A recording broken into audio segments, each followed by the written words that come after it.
तो फिल्म की शुरुआत होती है डेबी नाम की एक लड़की से, जिसे अपने घर की सफाई करते हुए एक ओइजा बोर्ड मिलता है, जिसे देखते ही उसे अपने बचपन के दिन याद आ जाते हैं, जब उसने अपनी फ्रेंड लेन के साथ मिलकर इस ओइजा बोर्ड के साथ खेलना शुरू किया था। बचपन में डेबी ने अपनी फ्रेंड लेन को बताया था कि इस ओइजा बोर्ड के जरिए स्पिरिट से कांटेक्ट किया जा सकता है और इस गेम को एंड करते हुए हमेशा गुड बाय बोलना जरूरी है। अभी वो इस बोर्ड को देख रही थी कि उसे लेन की कॉल आ गई। लेन से मिलने से पहले उसने इस ओइजा बोर्ड को जला दिया और खुद बाहर आ गई। लेन असल में उसका इंतजार कर रही थी कि वो दोनों मिलकर फुटबॉल मैच देखने के लिए जाएंगे, लेकिन डेबी ने ये कहते हुए मना कर दिया कि अभी मेरे पेरेंट्स घर पे नहीं है और कुछ ही देर में वो वापस आ जाएंगे। मैं आज तुम्हारे साथ नहीं चल सकती लेन, हम सुबह को मिलेंगे। लेन उसकी बात मान लेती है। डेबी उसे गुड बाय कहती है और घर के अंदर वापस आ जाती है। उसका डिनर टाइम था, वो अकेली आराम से डिनर कर रही थी कि अचानक उसके बैकयार्ड का दरवाजा खुल गया। वो घबराई नहीं, उसने जाकर देखा तो वहाँ कोई नहीं था। वो बैकयार्ड का दरवाजा बंद करके कंफ्यूज जैसे ही वापस किचन में आई तो उसने देखा कि स्टोव भी चल रहा था। हालांकि जब वो यहाँ से गई थी तो हर चीज बंद थी। अभी डेबी ने इस स्टोव को बंद ही किया कि अचानक उसे अपने ऊपर से कोई आवाज आने लगी। वो अब अपने रूम में गई तो उसे बेड पे सही सलामत वो ओइजा बोर्ड दिखाई दिया, जिसे वो पहले जला चुकी थी। चलते हुए उसके पाँव से ओइजा बोर्ड की ब्रांच टकरा जाती है, जिसे वो उठा के उसके लेंस में देखती है तो हमें उसके लेंस से दिखने वाली आँख बिल्कुल सफेद दिखाई देती है, जिसका मतलब था कि अब उसे किसी ने पोसेस कर लिया था और वो नॉर्मल इंसान नहीं रही थी। अब डेबी अपनी रूम में लगी हुई फेरी लाइट्स को उठाती है और उसे अपने गले के इर्द गिर्द लपेट लेती है,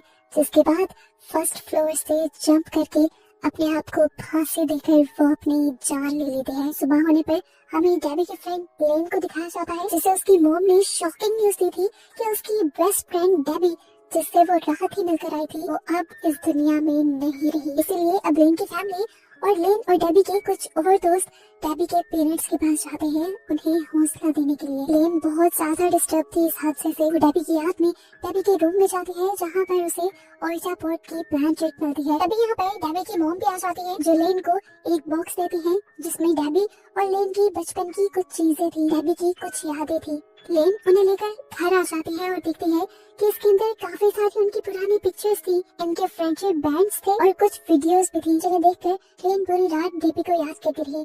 और अगले दिन जब वो स्कूल गई तो उसने अपने फ्रेंड से शेयर किया कि डेबी के मरने के बाद भी मुझे ऐसा ही लग रहा है कि जैसे डेबी मरी ही ना हो, वो मेरे इर्द गिर्द कहीं हो और मुझे लगता है कि जैसे वो मुझसे कुछ कहना चाहते हो। मैं उससे बात करना चाहती हूँ और बात करने का उनके पास एक ही तरीका था, वो था ओइजा बोर्ड। अब लेन अपनी सिस्टर सारा और अपने फ्रेंड ग्रुप के साथ ओइजा बोर्ड ट्राई करने का डिसाइड करती है ताकि वो डेबी से बात कर पाए। ये लोग इस गेम को डेबी के घर ही खेलने का डिसाइड करते हैं, क्योंकि डेबी के वहाँ पर होने के चांसेस ज्यादा थे। अब लेन जाकर उसके रूम से ओइजा बोर्ड और प्लानचेट उठा लाती है, जिसके बाद ये सभी लोग गेम खेलना स्टार्ट कर देते हैं। सभी ने अपनी फिंगर्स प्लानचेट पर रख दी थी। ये लोग सबसे पहले सवाल करते हैं कि अगर हमारे अलावा कोई भी चीज यहाँ पर है तो वो हमें अपनी मौजूदगी का एहसास दिलवाए। पहले तो कुछ नहीं होता, लेकिन कुछ ही मिनट बाद एकदम से प्लानचेट यस पे मूव हो जाती है, यानी इसका मतलब कोई यहाँ पर था। इसके बाद प्लानचेट मूव करते हुए हाय फ्रेंड्स बनाती है, यानी जो भी चीज यहाँ पे थी वो इन सबको कह रही थी हाय फ्रेंड्स। अब इन्होंने सवाल किया कि तुम कौन हो। प्लानचेट डी पे मूव हो गई, जिससे नहीं लगा कि वो डेबी ही है। इन्होंने डेबी से अपने दिल की बातें कहना शुरू कर दी कि वो डेबी को बहुत याद करते हैं। इसके बाद ये लोग भी गुड बाय कर देते हैं और फिर प्लानचेट भी दोबारा से गुड बाय पे आ जाता है, जैसे वो सोल वो स्पिरिट भी इनसे गुड बाय कह रही हो। गुड बाय पे आते ही इनके घर की लाइट जा चुकी थी। ये लोग बहुत ज्यादा हैरान हो जाते हैं कि एकदम से लाइट्स कैसे चली गई। अब लेन और उसके दो साथी मोबाइल की फ्लैश लाइट लिए मेन स्विच चेक करने के लिए जाते हैं। लेन इसी टाइम चलते हुए जब किचन के पास से गुजरी तो उसे वहाँ पर स्टोव चलता हुआ दिखाई दिया। अभी उसने स्टोव बंद ही किया था कि उसके आगे जाने वाला पेट एकदम से चिल्लाया। उसके सामने शीशा था। ये सब जब उसके पास आए तो उससे पूछा क्या हुआ तुम्हें। पेट ने बताया कि मैंने अभी अभी शीशे में किसी की परछाई देखी थी और तभी किसी ने मुझे पीछे से धक्का दे दिया, मेरा हाथ शीशे पे लगा और जख्मी हो गया। ये सब जो हुआ ये बहुत ज्यादा डरा देने वाला था, इसलिए ये सब फौरन इस घर से बाहर निकल आए और अपने अपने घर चले गए। लेकिन आज के बाद से हर एक के साथ अजीबोगरीब काम होना शुरू हो जाते हैं। जैसे इनका एक दोस्त ट्रेवर जब कहीं जा रहा था तो एकदम से उसके सामने ट्रॉली आ गई जिससे उसका एक्सीडेंट होते होते बचा। और फिर अचानक से उसके सामने दीवार पर हाय फ्रेंड्स लिखा हुआ आ गया। दूसरी तरफ इनकी दूसरी दोस्त इजाबेल जब अपने घर जाने लगी तो उसे अपनी कार पे हाय फ्रेंड्स लिखा दिखाई दिया। यहाँ तक कि पीट को भी अपने डेस्क पर हाय फ्रेंड लिखा हुआ दिखाई दिया। यहाँ लेन को भी अपने घर अपने लैपटॉप पे हाय फ्रेंड्स लिखा दिखाई दिया। और ये सारे अलग अलग बहुत ज्यादा परेशान हो गए। सुबह जब ये स्कूल में मिले तो इन सब ने अपने साथ होने वाले इन इंसिडेंट को आपस में शेयर किया और इन्होंने बात की कि लगता है डेबी इन सब से कुछ कहना चाहती है। इसीलिए इन्होंने फैसला किया कि जल्द ही ये ओइजा बोर्ड वाली गेम दोबारा खेलेंगे ताकि ये डेबी से बात कर पाए और जान पाए कि आखिर वो कहना क्या चाह रही है। अब ये डिसाइड करने के बाद रात को दोबारा सारे डेबी के घर आ जाते हैं। उसी डाइनिंग टेबल पर ये लोग दोबारा ओइजा बोर्ड सेट करते हैं और अपनी फिंगर्स रख कर बैठ जाते हैं। सबसे पहले इन्होंने सवाल किया कि डेबी अगर तुम हमारे पास हो तो हमें कोई इशारा दो। और ये कहते ही उनके सामने वाली चेयर सिरक जाती है। ये लोग घबराए नहीं और इन्होंने दूसरा सवाल किया कि क्या तुम डेबी ही हो। और प्लानचेट एकदम से नो की तरफ मूव हो गई, यानी वो डेबी नहीं थी। अब प्लानचेट डी और जेड की तरफ मूव होता है, यानी जो भी स्पिरिट थी उसका नाम डी और जेड से बन रहा था। इसके बाद तेजी से प्लानचेट एक के बाद एक लफ्ज की तरफ मूव होने लग जाते हैं और ये लोग देखते हैं कि प्लानचेट के जरिए स्पिरिट ने लिखा था रन मदर इज कमिंग, यानी भागो मॉम आ रही है। उसके ये कहते ही उनका ओइजा बोर्ड हवा में उड़ जाता है। ये चारों चिल्लाते हैं और यहाँ से भाग जाते हैं। अब लेन घर पे आ जाती है। लेन डेबी के लिए बहुत ज्यादा उदास थी। वो दोबारा डेबी की वीडियोस देखने लगी और इन्हीं वीडियोस में से डेबी ने एक वीडियो में इस ओइजा बोर्ड के बारे में बताया था। ये ओइजा बोर्ड असल में डेबी का नहीं था, उसे तो ये इसी घर से मिला था जो पुराने घर के ऑनर्स का था। उसे मिला था ये एटिक की सफाई करते हुए। ये जानकर लेन ने फैसला किया कि वो अगले दिन डेबी की एटिक में जरूर जाएगी। असल में वो जानना चाहती थी कि जो सोल्स उनसे बातें कर रही है वो कौन है और क्या उनका ताल्लुक डेबी के घर में रहने वाले पुराने लोगों से तो नहीं। अगले दिन वो एटिक में चली जाती है और वहाँ पुरानी रहने वाली फैमिली की उसे काफी सारी चीजें मिलती है और पिक्चर्स भी। और यहीं से उसे ये भी पता चल जाता है कि पहले इस घर में जेंडर फैमिली रहा करती थी, जिनके बारे में जब वो सर्च करती है तो उसे शॉकिंग न्यूज पता चलती है। इस फैमिली में 3 औरतें थी, एक मदर और 2 बेटियां, जिसमें से एक का नाम डोरिस और दूसरी का नाम पॉलिना था। यहाँ पर जो कुछ भी हुआ था वो बिल्कुल नॉर्मल नहीं था। छोटी बहन डोरिस एक अजीब तरीके से इस घर से गायब हो गई थी और पूरी दुनिया से आज तक उसका कोई सुराग नहीं मिला। जबकि उसकी बड़ी बहन पॉलिना, उसे उसके मोम के मर्डर के जुर्म में गिरफ्तार कर लिया गया था और जब उसे रिहा किया गया तो तब उसे मेंटल हॉस्पिटल में छोड़ दिया गया। अब लेन पॉलिना से मिलने का फैसला करती है ताकि वो जान पाए कि आखिर उस घर में चल क्या रहा है। वो पॉलिना से मिलती है और उनसे ये जानने की कोशिश करती है कि आखिर उस घर में ऐसा क्या है जिसने उनसे बात की। तो पॉलिना ने अपनी फैमिली का बैकग्राउंड बताना शुरू किया। उसकी मॉम असल में ऐसे ही बहुत से स्पिरिचुअल रिचुअल्स किया करती थी जिनसे वो स्पिरिट से कांटेक्ट कर पाए। एक वक्त में वो सिर्फ अपने हस्बैंड से ही कांटेक्ट करना चाहती थी, लेकिन बाद में उन्होंने अपना बिजनेस बना लिया। उन्हें एक ऐसा मीडियम चाहिए था जो स्पिरिट्स की आवाजें उन तक पहुंचा सके। इसीलिए उसकी मॉम ने डोरिस को यानी अपनी छोटी बेटी को उन स्पिरिट्स के साथ कनेक्ट कर दिया और फिर स्पिरिट्स उसकी आवाज लेकर बोलने लगी। स्पिरिट्स की आवाजें पहले तो उसकी मॉम की बहुत मदद करती रही, लेकिन फिर एक दिन ये आवाजें कंट्रोल से बाहर हो गई। उसकी मॉम जब इन आवाजों पे कंट्रोल नहीं ला पाई तो उन्होंने डोरिस के होंठ ही सी दिए ताकि डोरिस कुछ बोल ना सके और उनका स्पिरिट से कनेक्शन बने ही ना। लेकिन उनके ऐसा करते ही वहाँ बहुत कुछ गलत हो गया। डोरिस अजीब तरीके से गायब हो गई और आज तक उसका कुछ पता नहीं चला। अपोलिना लेन को बताती है कि क्योंकि तुमने वो ओइजा बोर्ड यूज किया है इसलिए तुम्हारा और डोरिस का एक कनेक्शन बन गया है। हो सकता है कि तुम्हें डोरिस की लाश मिल जाए जो बाकी सबको नहीं मिली। वो डोरिस को अपने घर में बना एक बेसमेंट का कमरा बताती है जो कि खुफिया था और किसी को भी उसके रास्ते का नहीं पता था।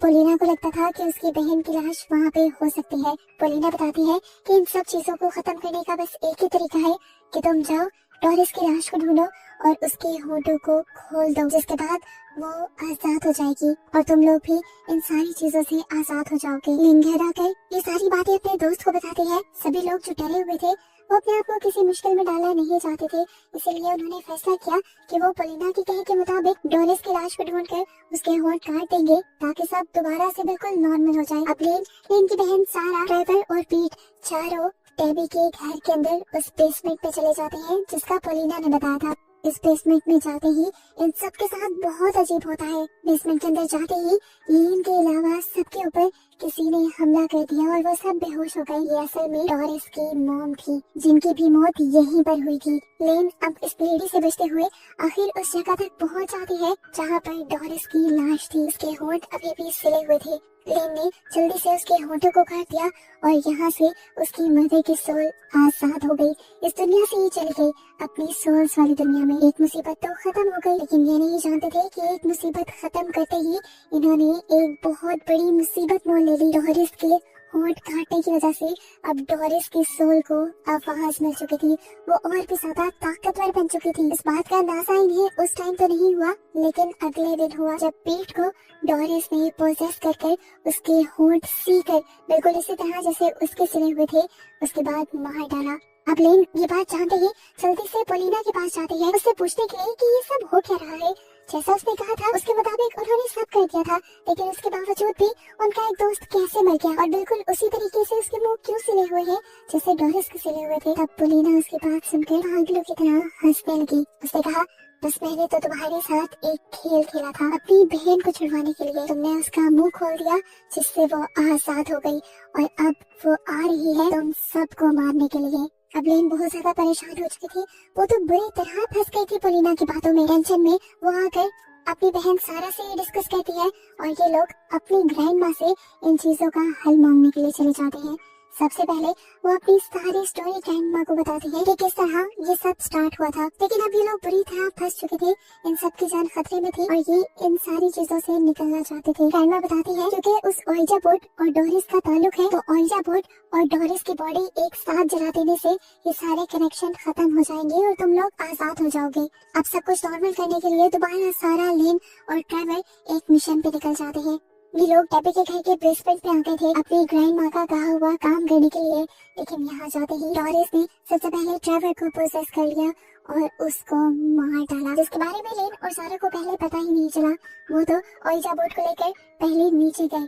अब लेन जल्दी से फर्नेस चलाने लगी थी ताकि वो डोरिस की डेड बॉडी और इस ओइजा बोर्ड को एक साथ चला सके, लेकिन पीछे से हमें दिखाया गया कि डोरिस ने सारा को पकड़ लिया था और वो उसे उस खुफिया कमरे में ले जाने लगी थी जहाँ पर उसे मारा गया था। वो अब सारा के होंठ सीने वाली थी। इससे पहले कि सारा मर जाती या उसे कुछ हो जाता, लेन के जहन में एक आइडिया आता है। वो यहाँ बैठी ओइजा बोर्ड गेम खेलने लग जाती है क्योंकि वो जानती थी इस गेम के जरिए आसपास की सोल को उनके पास आना ही पड़ता है। उसका ये प्लान वर्क भी कर गया और इसके ये गेम स्टार्ट करते ही यहाँ पर डोरिस भी आ गई। डोरिस इस गेम को बंद करना चाहती थी, इसलिए वो फौरन ओइजा बोर्ड की प्लानचेट को गुड बाय की तरफ लेके जाने की कोशिश करती है, जहाँ पर लेन पूरी ताकत के साथ उसे ऐसा करने से रोक रही थी।